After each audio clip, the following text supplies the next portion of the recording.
What's up, everybody? My name is Dana Harris with Young Gurus Math Tutoring, and I'm back again to drop some more math jewels. In this video, I'm continuing to talk about a topic that I should have talked about a long time ago. It's probably one of the most confusing topics for people. Um, Subtracting integers in this one. I have a video that I just did on adding integers. This one is specifically on subtracting integers. Subtracting integers there's a couple different ways to do it, but in this case, I'm going to actually help you do it using one specific method that works for me, and that has worked for students that I've worked with for a long time. One of the things that a lot of people don't realize is that subtraction by definition is adding the opposite of a number. Okay? So let's just look at this. Let's say if I have 12 minus 4, right? This is positive 12 minus positive 4, okay? But it's adding the opposite of a number. So it's also positive 12 plus negative 4. They're going to give me the same answer. So remember, by definition, subtraction is adding the opposite of a number. Okay?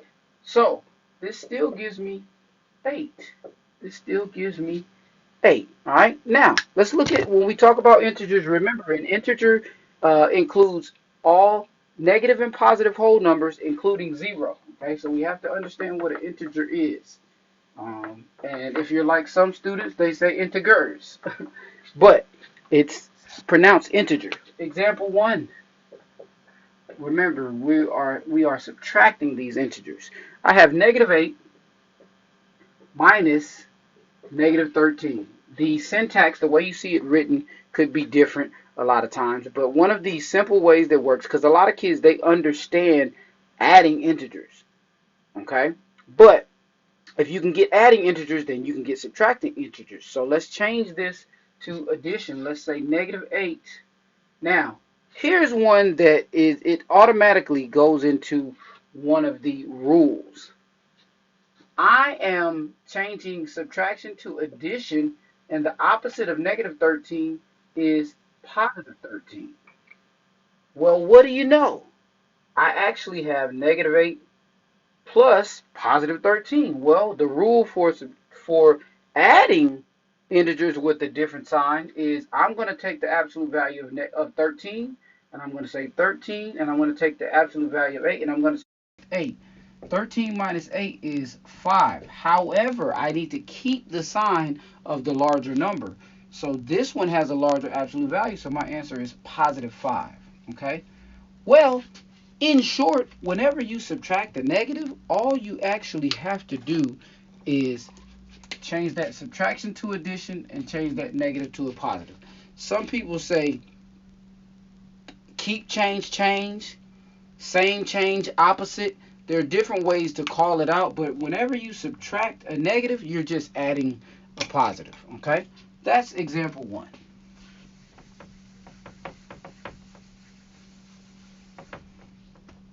Example 2. All right. Example 2, I have 5 minus 15. Positive 5 minus positive 15. Let's keep the 5. Let's change subtraction to addition. All right. And the opposite of positive 15 is negative 15. All right. Same thing.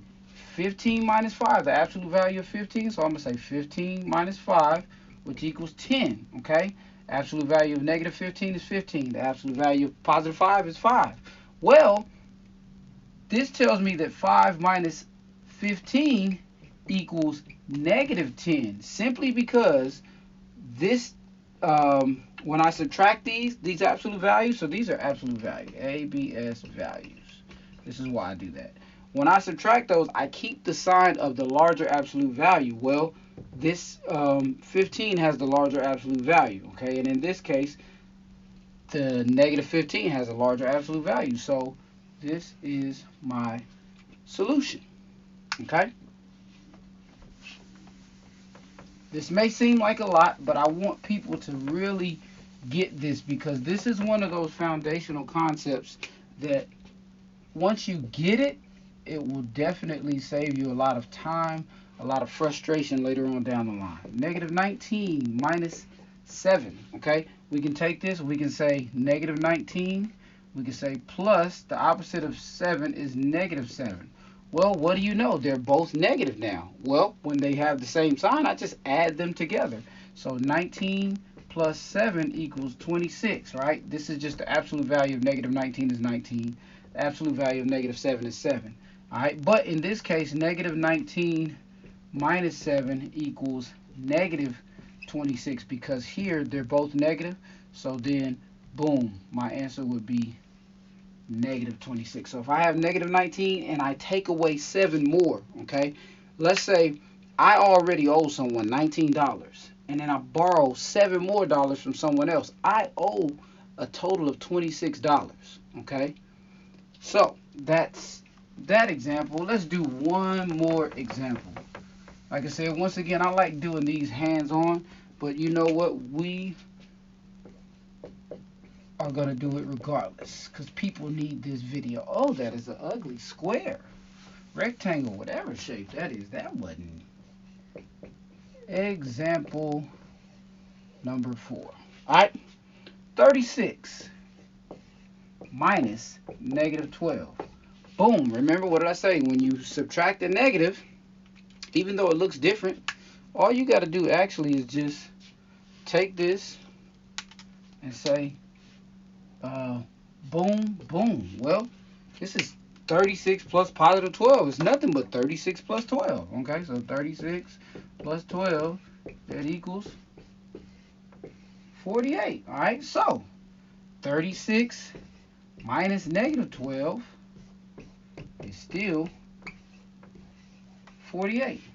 Okay, think about subtracting a negative is like, I got $36, right? And if I take away a negative 12, taking away a negative is like somebody forgiving a debt. Like you owe someone $12 and you plan to pay them and they say, you know what, forget it. You had already counted that $12 out of your budget. If they forgive that debt, you just add that $12 back to your budget because you planned on taking it away from what you had anyway. Take some time, relook at these videos. Like I said, I'm probably going to do another video on the subtraction of integers as well as the addition of integers. Multiplication and division of integers, to me, is a lot simpler with students. They receive it a lot easier because there's only 2 rules. The addition and subtraction of integers can be a struggle. So thank you so much for watching. Look down in the notes. You'll find out how to follow me on Instagram and Facebook as well as my website. Thank you so much, everyone, for watching. Remember, Dana Harris, Young Gurus Math Tutoring. I got the solution to your math problems.